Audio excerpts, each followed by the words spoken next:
Hi dear students, welcome in this video lecture. In this video lecture, we are going to learn the next topic of inheritance and variation.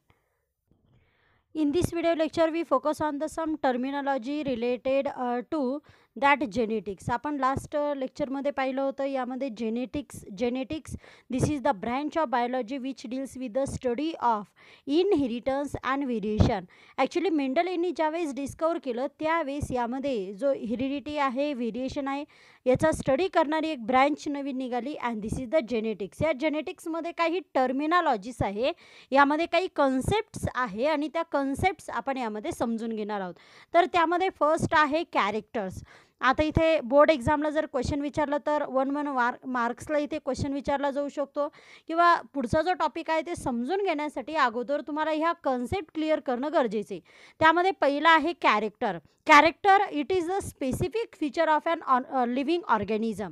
यामध्ये एखादा living organism जर आपण घेतला तर त्याचं जे specific feature आहे त्या स्पेसिफिक फीचरला यामध्ये म्हणायचं आहे कॅरेक्टर. जसं यामध्ये आपण जर इथे पी प्लांटचा विचार केला, मेंडल यांनी पी प्लांट इथे चॉईस केलं होतं आणि हे पी प्लांटचा आपण विचार केला तर त्याची जी हाईट आहे तर ते झालं यामध्ये एक कॅरेक्टर्स किंवा यामध्ये ते झालं त्याचं स्पेसिफिक फीचर. किंवा आपण इथे घेतलं की seed colour this is also one of the specific feature. त्यानंतर flower colour this is also one of the specific feature और कॅरेक्टर. त्यानंतर फ्लावर पोझिशन हे झाले यामध्ये त्यांचे असणारे कॅरेक्टर. त्यानंतर आहे यामध्ये ट्रेट म्हणजे काय, डिटेक्टेबल व्हेरियंट. आता डिटेक्टेबल व्हेरियंट, आता जर आपण एक कॅरेक्टरचा विचार केला, जसं यामध्ये आपण घेतलं स्टेम हाईट. मग स्टेम हाईट किंवा यामध्ये पी प्लांटची जर हाईट आपण विचारात घेतली तर त्यामध्ये आपल्याला डिटेक्टेबल व्हेरियंट 2 दिसतात. जसं यामध्ये एक आहे टॉल आणि दुसरा आहे डॉर्प म्हणजे स्मॉल. बरं लक्षात घ्या, टॉल आणि त्यानंतर डॉर्प. आता काही पी प्लांट असे आहे की जे टॉल आहे आणि त्यानंतर काही असे की जे डॉर्प आहे. मग हे झाले डिटेक्टेबल व्हेरियंट. स्टेम हाईटमध्ये हे डिटेक्टेबल व्हेरियंट दिसतात. त्यानंतर आपण इथे पी प्लांटमध्ये आपण घेतलं सीड कलर. त्यामध्ये आपल्याला मिळालं त्यामध्ये आपल्याला डिटेक्टेबल आहे ग्रीन हा कलर आपल्याला यामध्ये सीडचा दिसतो. त्यानंतर काही पी प्लांट असे आहे की ज्यामध्ये आपल्याला येल्लो कलर यामध्ये सीडचा दिसतो. मग येल्लो आणि ग्रीन हे काय झाले, डिटेक्टेबल व्हेरियंट. कॅरेक्टरमध्ये जे डिटेक्टेबल व्हेरियंट आहे त्यांना म्हणायचं आहे ट्रेट.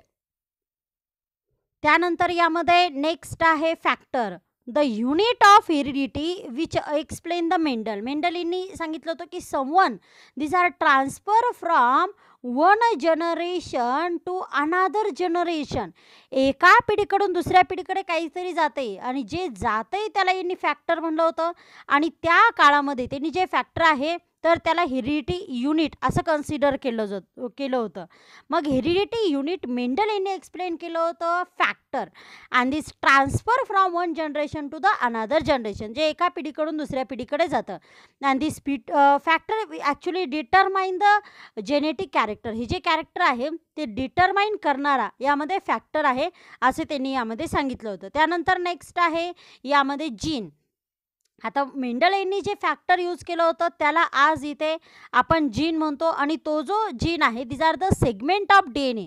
ॲक्च्युली मेंडल यांनी सांगितलं होतं की someone this are transfer from one generation to another generation. एका पिढीकडून दुसऱ्या पिढीकडे काहीतरी जाते आणि जे जाते त्याला त्यांनी म्हणलं होतं फॅक्टर. पण जे जातंय आता नंतर क्लिअर झालं की this is the segment of DNA. तो सेगमेंट आहे DNAचा. And Danish botanist William Johnson coined the word gene to describe the Mendelian unit of heredity in 1909. मग इथे जे विलियम जॉन्सन आहे त्यांनी 1909 मध्ये डिस्क्राईब केलं की दिस इज द जीन. ते इथे जीन आहे आणि जीन ही जी टर्म आहे तर ही क्वाइन केलेली आहे विलियम जॉन्सन यांनी. लक्षात घ्या, विलियम जॉन्सन यांनी फॅक्टरला नंतर जे मेंडेलियन हेरिडिटी युनिट आहे त्याला आपण फॅक्टर म्हणतो आणि त्या फॅक्टरला त्यांनी सांगितलं की this is the gene and now gene is the heredity unit of living organism. त्यानंतर नेक्स्ट यामध्ये आहे ॲलिली और allelomorphs, the 2 or more alternate form of a given gene. This factor this is called as the allele of each other. यामध्ये जे alternate form आहे given जीनचे त्याला इथे म्हणायचे ॲलिली किंवा allelomorph. Actually allele this is the shortcut of allelomorph. ॲलिलोमार्फच्या शॉर्टकटला आपण इथे ॲलिली म्हणतो. And they occupy the identical loci position on the chromosome. यामध्ये जे क्रोमोझोम आहे तर त्या क्रोमोझोमवरती त्याची जी व्यवस्थित इथे पोझिशन आहे आयडेंटिकल पोझिशन आणि त्यानुसार यामध्ये हे ॲलिली किंवा ॲलिलोमार्फ आहे. त्यानंतर आहे dominant. It is an early allele express it trait even in the presence of an alternative allele that is heterozygous condition only in F1 generation. This is called as the dominant. आता जसं यामध्ये आपण last lecture पाहिलं होतं की Mendel's यांनी 7 character यामध्ये घेतले होते. 7 कॅरेक्टरमध्ये त्यामध्ये त्यांनी घेतलं होतं पहा इथे 7 कॅरेक्टरमध्ये त्यांनी घेतलं होतं स्टेम हाईट, त्यानंतर सीड कलर, त्यानंतर यामध्ये त्यांनी घेतलं होतं यामध्ये प्लांटला जे फ्लावर येतात त्या फ्लावरची पोझिशन, फ्लावरचं कलर, त्यानंतर पॉड कलर, त्यानंतर पॉड शेप, त्यानंतर यामध्ये सीड कलर, सीड शेप हे कॅरेक्टर्स त्यांनी यामध्ये घेतले होते. आणि त्यांनी प्रत्येक वेळेस यामध्ये सिंगल कॅरेक्टरचं यामध्ये क्रॉसिंग केलं. म्हणजे त्यांनी एकदा मेल घेतलं, त्यानंतर यामध्ये फिमेल आणि मेल यांचं क्रॉसिंग केलं, यांचे गॅमेट्स क्रॉस केले, त्यानंतर त्यांना F1 जनरेशन मिळालं. F1 म्हणजे फर्स्ट फिलियल जनरेशन. म्हणजे हे जे पॅरेंट्स आहेत त्यांचं ऑफस्प्रिंग त्यांना मिळालं.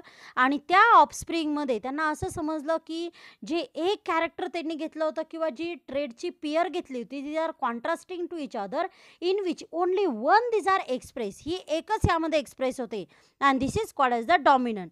त्याला यामध्ये डॉमिनंट म्हणतात. त्याच्या अपोजिट आहे recessive which is not express. This is called as the रेसिसिव्ह.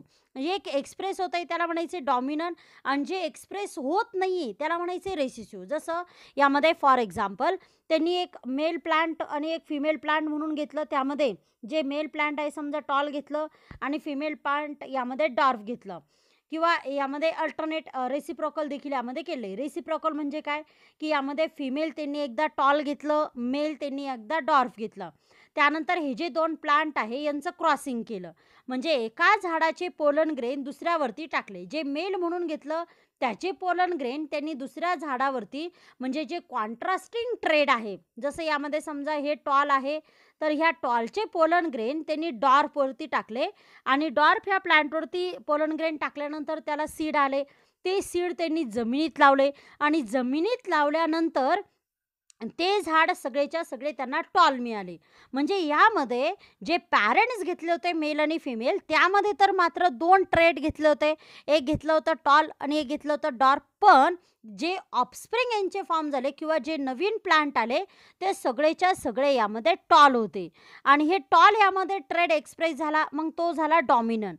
आणि दुसरा जो होता डॉर्फ तो यामध्ये एक्सप्रेस झाला नाही, तो इथे दिसलाच नाही किंवा हे सगळे झाडं टॉलच होते त्यामध्ये डॉर्फ नव्हतं. आणि मग यामध्ये जे डॉर्फ आहे तर ते झालं यामध्ये रेसिसिव्ह. म्हणजे असं जे 7 कॅरेक्टर आहे जो चार्ट आपण मागच्या लेक्चरमध्ये पाहिला होता त्यामध्ये डॉमिनंट आणि रेसिसिव्ह ही सगळेच्या सगळे त्यांनी अशाच पद्धतीने यामध्ये डिटेक्ट केलेले आहे की which one is the tall and which one is the dwarf. हे त्यांनी F1 जनरेशन म्हणजे फर्स्ट फिलियल जनरेशनमध्ये हे डिटेक्ट केलेलं आहे. त्यानंतर यामध्ये आहे phenotype. Phenotype the external appearance of an living organism for any trait. This is called as the phenotype. जसं यामध्ये मी तुम्हाला आताच सांगितलं की त्यांनी एक मेल घेतलं एक फिमेल घेतलं. ते मेल यामध्ये समजा एक टॉल आहे एक डॉर्फ आहे आणि त्यांचं ऑफस्प्रिंग जे आहे तर टॉल आहे. मग हे जे एक्सप्रेशन आहे जे दिसतं मॉर्फोलॉजिकल जे अपॅरन्स आहे त्याला म्हणायचं आहे फिनोटाईप. जसं यामध्ये एक झाड आपल्याला दिसतंय टॉल उंच दिसते, त्यानंतर एक दिसतंय यामध्ये डॉर्फ. मग जे टॉल दिसायला दिसतं आहे तर ते झालं त्याचं फिनोटाईप. जे दुसरं झाड यामध्ये डॉर्फ दिसतंय ते झालं यामध्ये त्याचं जिनोटाईप. हे यामध्ये झालं फिनोटाईप्स. त्यानंतर यामध्ये नेक्स्ट आहे जिनोटाईप. जिनोटाईप म्हणजेच यामध्ये आता फिनोटाईप एक्सप्रेशन जसं यामध्ये कसं दिसतंय झाड टॉल दिसतंय की डॉर्फ दिसतंय किंवा झाडाच्या सीडचे कलर यामध्ये येल्लो आहे की ग्रीन आहे हे जे दिसणारं आहे दिस is called as the phenotype. त्याला म्हणायचं आहे फिनोटाईप. जे एक्सटर्नल ॲपरन्स आहे एक्सटर्नल ॲपरन्स लिव्हिंग ऑर्गॅनिझमचं जे एक्सटर्नल ॲपरन्स आहे त्याला म्हणायचं आहे फिनोटाइप. मग इथे एक एक्झाम्पल तुम्हाला इथे दिलेलं आहे, टॉल आणि डार्क. तसं यामध्ये 7 कॅरेक्टरमध्ये वेगवेगळे येतात. त्यानंतर आहे जिनोटाइप. आता जिनोटाइप मेंडल यांनी ज्यावेळेस मोनोहायब्रिड क्रॉस केलं त्यावेळेस त्यांनी यामध्ये लेटर यूज केले होते. पहा, डॉमिनंटसाठी घेतलं होतं त्यांनी कॅपिटल लेटर आणि त्याच्याच कॉन्ट्रास्टिंग जो रेसिसिव्ह आहे त्याचंच लेटर त्यांनी स्मॉल घेतलं होतं. जसं फॉर एक्झाम्पल त्यांनी यामध्ये घेतलं टॉल, त्यानंतर त्याला क्रॉस केलं यामध्ये डॉर्फ. मग टॉलसाठी त्यांनी घेतलं कॅपिटल टी कॅपिटल टी, त्यानंतर डॉर्फसाठी त्यांनी घेतलं स्मॉल टी स्मॉल टी.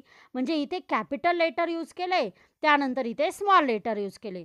त्यानंतर इथे अशाच पद्धतीने त्यांनी बाकीचे पण कॅरेक्टर घेतलेले आहे. जसं यामध्ये पॉड शेप आहे, फ्लावर पोझिशन आहे, त्यानंतर यामध्ये सीड कलर आहे.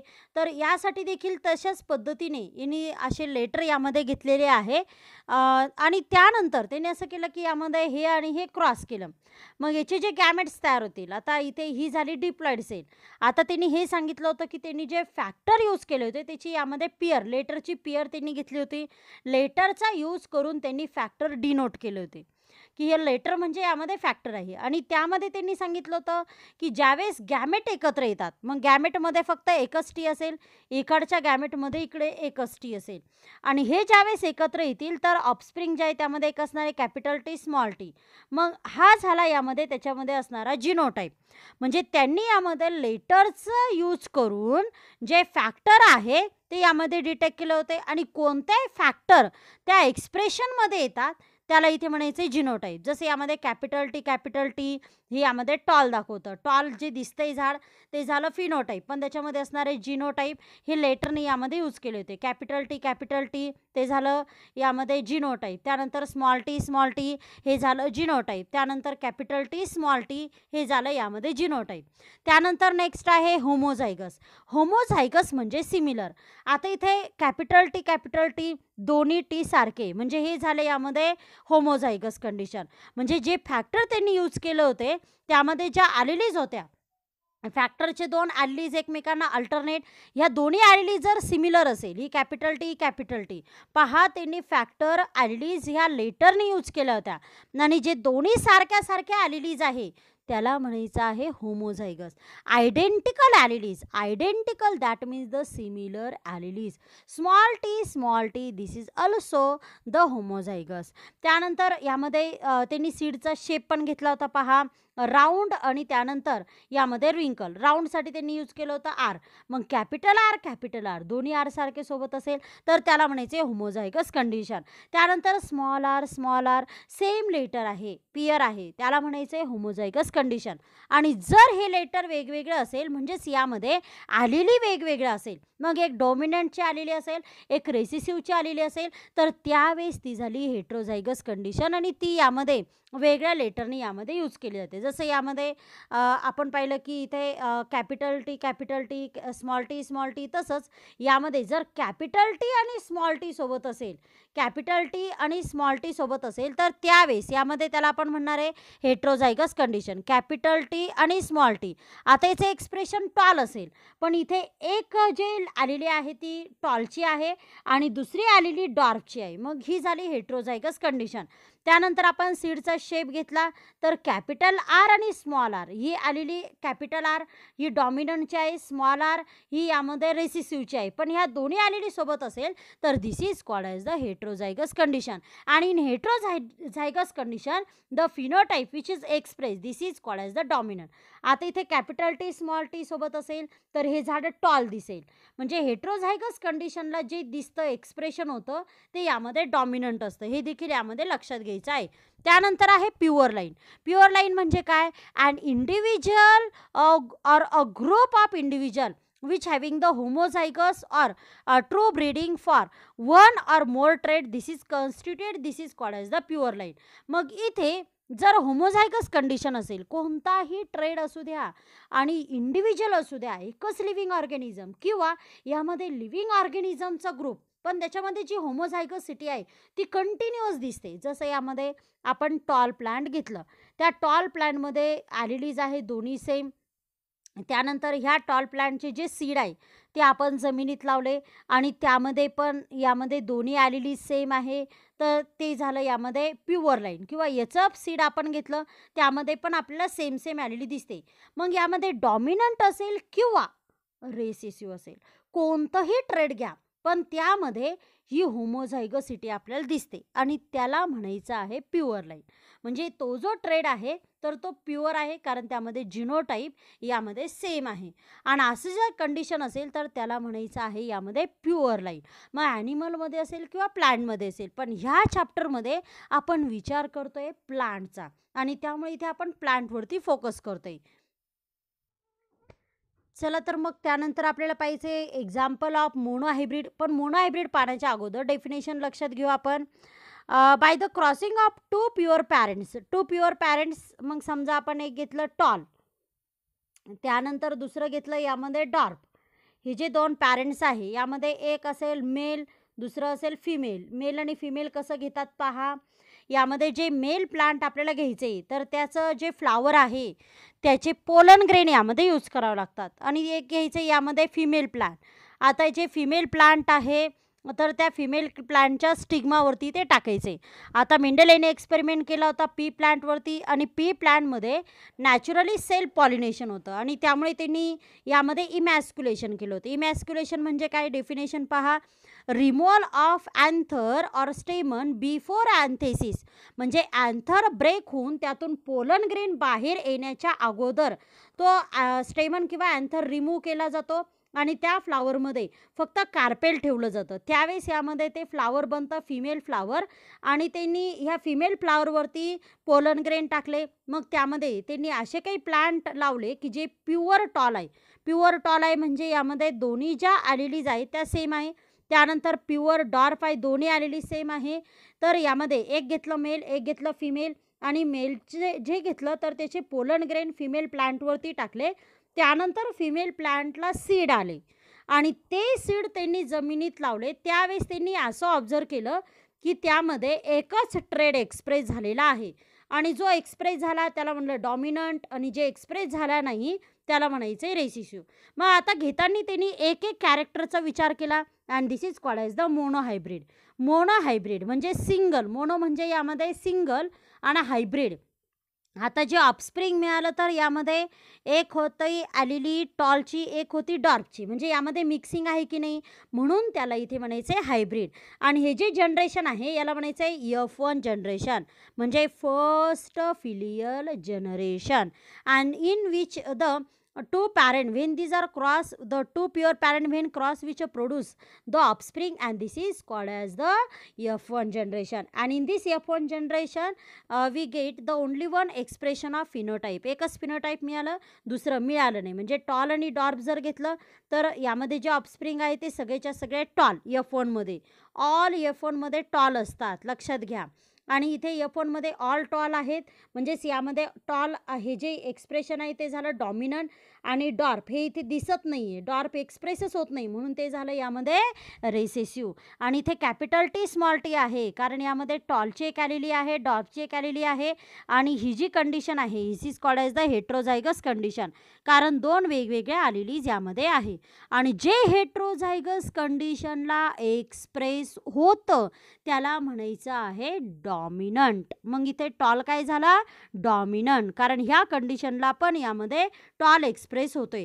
त्यानंतर मेंडलेंनी काय केलं, जे F1 मध्ये मिळालं, F1 मध्ये जे मिळालं ना तर त्याला देखील यामध्ये पुन्हा क्रॉस केलं. जसं यामध्ये आता टॉल आणि डॉर्फ घेतलं आणि त्याला क्रॉस केल्यानंतर त्यांना मिळालं यामध्ये टॉल, पण त्या टॉलमध्ये जिनोटाईप काय होते पहा, कॅपिटल टी स्मॉल टी. त्यानंतर कॅपिटल टी स्मॉल टी यांचं काय केलं त्यांनी सेल्फिंग, आणि त्यानंतर त्यांना F2 जनरेशन मिळालं. आणि ह्या F2 मध्ये त्यांना वेगवेगळ्या प्रकारचे इथे एक्सप्रेशन मिळाले. काही झाडं टॉल मिळाले, काही डॉर्फ मिळाले, त्यानंतर जिनोटाईप यामध्ये वेगवेगळ्या प्रकारचे मिळाले. आणि अशा पद्धतीने त्यांनी एक्सपेरिमेंट केला. पण यामध्ये पुन्नेट नावाच्या सायंटिस्टनी यामध्ये एक बोर्ड तयार केला आणि त्या बोर्डनुसार हे सगळं इझी झालं.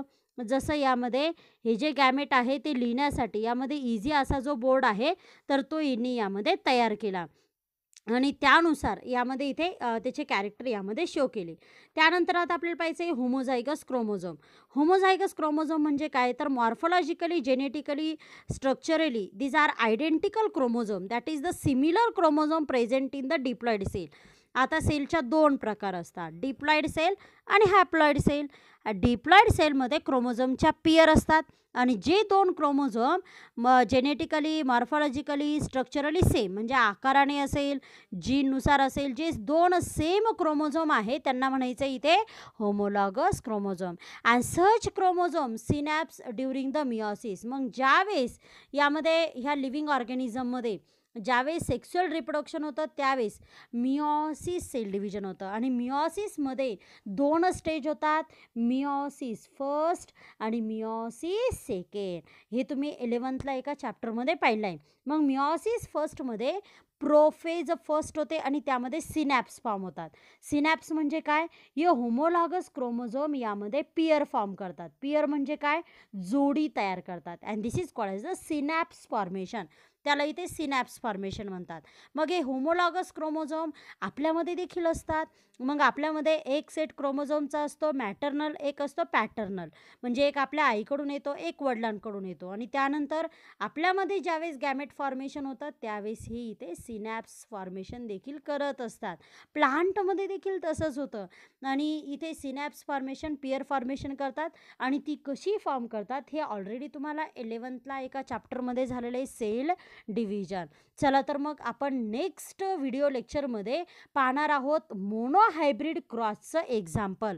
आपण इथे मोनोहायब्रिड क्रॉस कसा करतात त्याचं एक्झाम्पल यामध्ये पाहणार आहोत. ह्या व्हिडिओ लेक्चरमध्ये आपण फक्त काही जनरल यामध्ये ज्या टर्मिनॉलॉजी आहे त्या टर्मिनॉलॉजी आपण इथे पाहिलेल्या आहे. चला तर मग भेटू आपण नेक्स्ट व्हिडिओ लेक्चरमध्ये. So please like, subscribe and share this video. Thank you so much.